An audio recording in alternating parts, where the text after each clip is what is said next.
মৰমৰ ছাত্ৰ-ছাত্ৰীসকল, আমি ষষ্ঠ শ্ৰেণীৰ বাবে ক্লাছ 6ৰ বাবে গণিতৰ পাঠটি লৈ আহিছোঁ।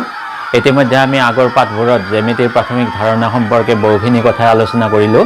আজি সেই পাঠৰে আমি আন এটি বিষয় লৈ আগবাঢ়িছোঁ, অতি গুৰুত্বপূৰ্ণ বিষয়। এইটো হৈছে বৃত্ত, চাৰ্কেল। বৃত্ত।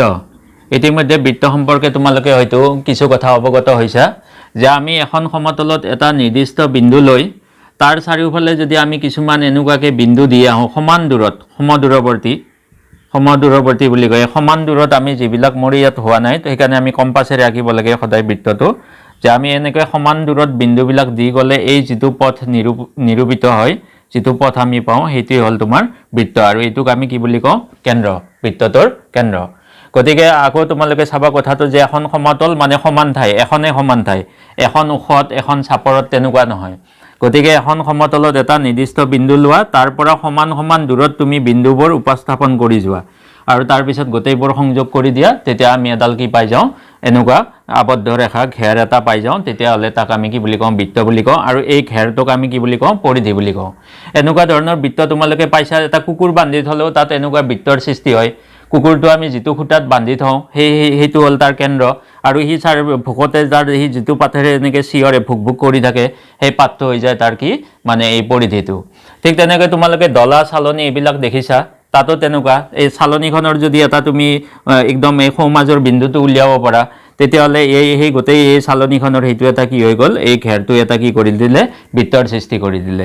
আৰু তাত যিটো কামি লগাওঁ আমি, সেইটো আচলতে আগতে এডাল কি আছিল? এনেকুৱা চিধা বাঁহ আছিলে, বাঁহৰ কামি, তাক আমি এনেকৈ ঘেৰ খুৱাইছোঁ। অৰ্থাৎ তুমি এই ঘেৰটো কিমান দীঘল সেইটোও তুমি জুখিব পাৰা।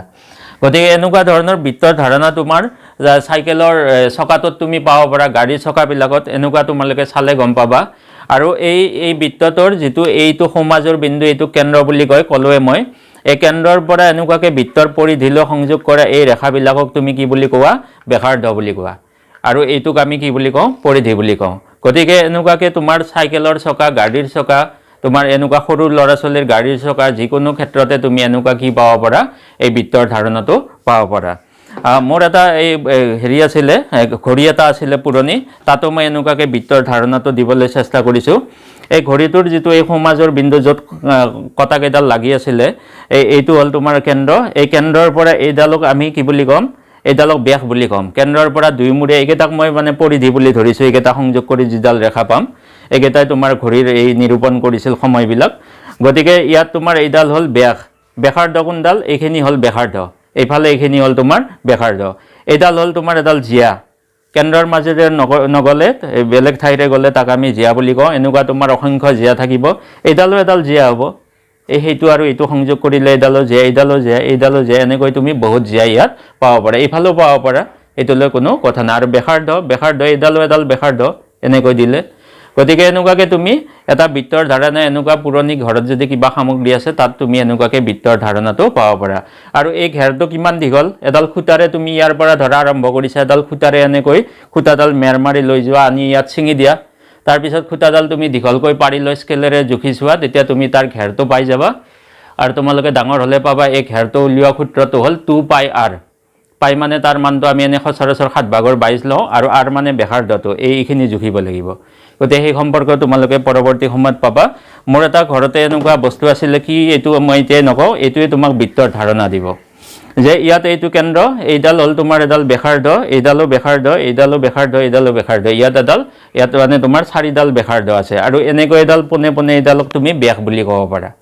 ঠিক তেনেকৈ এইডাল পোনে পোনে তোমাৰ ব্যাস। এতিয়া এইটোৱে আমি এটা অকণমান এটা হোকাচ পোকাচ গেলি ফৌ বুলি এটা মেজিক কৰি দিলোঁ, যে আমি এনেকৈ পটককৈ এনেকৈ এটা কিবা খুলি দিলোঁ, এইটো এটা কি হৈ গ'ল তুমি চোৱা, এইটো এটা চুঙাৰ সৃষ্টি হৈ গ'ল। সুন্দৰ। এই চুঙাৰ বিষয়ে তোমালোকক লাগে চিলিণ্ডাৰ। গতিকে এনেকুৱাকৈ তুমি, এইটো এটা আচলতে বেগ, এনেকুৱা বেগ কিনিব পায়। গতিকে তাতো তোমালোকে এনেকৈ দুইমূৰে বৃত্তৰ ধাৰণা পাবা। তাৰমানে চুঙা এটাৰ দুইমূৰেও তুমি এনেকুৱাকৈ বৃত্তৰ ধাৰণা পাব পাৰা। এতিয়া বৃত্তৰ কালি কিমান হ'ব? কালি মানে আগুৰি থকা ঠাই, এইখিনিত যিমানখিনি কাপোৰ লাগিছে সেইটোৱে হ'ল তোমাৰ কালি। গতিকে এই সম্পৰ্কেও তোমালোকে এনেকুৱা ধাৰণা কিছুমান উলিয়াব লাগিব। এতিয়া প্ৰকৃতিৰ বুকুলৈকে অহা তুমি, প্ৰকৃতিৰ বুকুত তোমাৰ ফুলেই ফুল, তোমাৰ ঘৰতে বাগিচাত নিশ্চয় অসংখ্য ফুল আছে। এই ফুলবিলাকেও তোমাক বৃত্তৰ ধাৰণা দিব। এই চোৱা, এনেকুৱাকৈ ঘূৰণীয়া হৈ তোমাক এটা বৃত্তৰ ধাৰণা দি আছে সুন্দৰকৈ। ঠিক তেনেকৈ তোমাৰ এইটো হ'ল এটা এই পাতে গজাৰ পাত, যেটো আমাৰ দুপৰ টেঙা বুলি কয়, পাতৰ পৰা এই শিপা আহে। এইটোৰ ক্ষেত্ৰতো তুমি এটা কি কৰিব পাৰা, এনেকুৱা বৃত্তৰ ধাৰণা পাব পাৰা। এই পাতটো মানে বহুখিনি পৰিমাণে ঘূৰণীয়া, গতিকে ইয়াৰ পৰাও তুমি এনেকুৱাকৈ প্ৰকৃতিৰ বুকুত বৃত্তৰ ধাৰণাটো পাব পাৰা। ঠিক তেনেকৈ তোমালোকে যে এই পইচাবিলাক যে ব্যৱহাৰ কৰি থকা কইন মুদ্ৰা, এই মুদ্ৰাবিলাকেতো তোমাক দিয়ে আছে বৃত্তৰ ধাৰণা, এইটো তোমালোকে জানাই। গতিকে এনেকুৱাকৈ তোমালোকৰ ঘৰতে যিমান সামগ্ৰী আছে সেইবিলাক তোমালোকে ব্যৱহাৰ কৰিবলৈ চেষ্টা কৰিবা। আকৌ চোৱা এনেকুৱা খাৰুবিলাক যদি তুমি বান্ধি থোৱা এনেকৈ, তেতিয়া বুজি পাবা তুমি যে এটা বিন্দুৰ মাজেৰে অসংখ্য বৃত্ত কি হ'ব পাৰে, গতি কৰিব পাৰে। কিছুমান বৃত্ত সৰু, অৰ্থাৎ তাৰ ব্যাসাৰ্ধ সৰু, কিছুমান ডাঙৰ, তাৰ ব্যাসাৰ্ধ কি ডাঙৰ বা বেছি। গতিকে এইটো তোমালোকে এনেকৈ চাব পাৰা। আৰু তোমালোকে বটলবিলাকত দেখিছা যে বৃত্ত এনেকুৱা বটলবিলাকত এইটো এটা চাৰিকোণীয়া মুখটো, কিন্তু ইয়াক তোমাৰ হেৰি কৰি কিয় দিছে, ইয়াৰ এই মুখখন বৃত্তাকাৰ কৰি কিয় দিছে, যে এইটোৰ কাৰণে দিছে যে আমি নহ'লে ইয়াক কি কৰিব নোৱাৰোঁ, ঘূৰাব নোৱাৰোঁ। কাৰণ এনেকুৱা চাৰিকোণীয়া হ'লে তোমালোকে চুৰিটো খুৱাব নোৱাৰিবা নহয়, ঘূৰাব নোৱাৰিবা। গতিকে সেইকাৰণে চাৰিকোণীয়া বটলৰ মুখতো বৃত্তটো এনেকুৱাকৈ দি দিছে। গতিকে মানৱ জীৱনত বৃত্তৰ মানে ব্যৱহাৰ অপৰিসীম। বৃত্ত যদি নাথাকিলে হয়, চকাই নাথাকিলেহেঁতেন। চকা নাথাকিলে আমাৰ কি হৈ গ'লে, মানৱ সভ্যতা আকৌ পিছুৱাই আহি আমি আকৌ আদিম অৱস্থালৈকে গুচি গ'লোহেঁতেন। সেইকাৰণে তোমালোকে বৃত্তৰ ধাৰণাটো খুব ভালকৈ জানিব লাগিব। বৃত্তৰ কালি, ই আগুৰি থকা ঠাই, ইয়াৰ কেন্দ্ৰ, ইয়াৰ পৰিধি, ইয়াৰ ব্যাসাৰ্ধবিলাক এই সম্পৰ্কে জানিলেহে তোমালোকে কি জানিব পাৰিবা, যে মানৱ সভ্যতা কেনেকৈ বৃত্তৰ লগে লগে বৃত্তৰ ধাৰণাৰে আগুৱাই গৈ আছে, সেই সম্পৰ্কে তোমালোকে ভালকৈ অৱগত হ'ব পাৰিবা। গতিকে তোমালোকে এই বিষয়ে খুব ভালকৈ অনুধাৱন কৰি তোমালোকে ঘৰতে থকা আৰু প্ৰকৃতিৰ বুকুত পোৱা সামগ্ৰীবিলাক তোমালোকে গোটাই তালিকাবদ্ধ কৰিবা। আজিলৈ আমি ইমানতে সামৰিছোঁ। ধন্যবাদ।